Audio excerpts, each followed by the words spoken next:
এই মেয়েটি একটি আয়নার সামনে ধরেছিল যাতে সে স্নাইপারকে ধরতে পারে যে তাকে মারার চেষ্টা করছিল, কিন্তু দূরে বসে থাকা স্নাইপার সঙ্গে সঙ্গে বুঝে গেল যে মেয়ে কি করছে।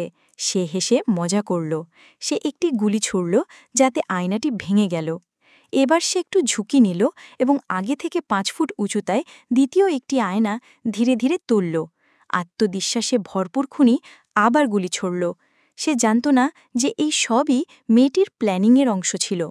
2টি গুলির পথ মেয়েটি আন্দাজ করল স্নাইপার প্রায় 3000 ফুট দূরে আছে এবং গুলিগুলি বাম দিক থেকে ডান দিকে আসছে, অর্থাৎ ফ্রিজের ছাদ তার জন্য ব্লাইন্ড স্পট।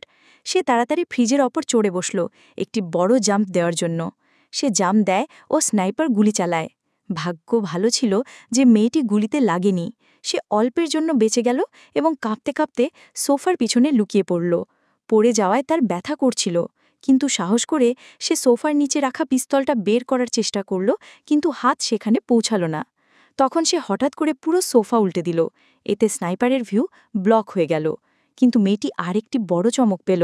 সোফার পিছনে একটি স্নাইপার রাইফেল লুকিয়ে রেখেছিলেন। বিন্দুমাত্র সময় নষ্ট না করে গুলি লোড করল। ওদিকে দূরে বসে থাকা স্নাইপার সে কল্পনাও করতে পারেনি যে মেয়েটি এখন স্নাইপার সেট করে ফেলেছে এবং 3000 ফুট দূরে বসে থাকা নিজের টার্গেটকে নিশানায় নিয়ে ফেলেছে।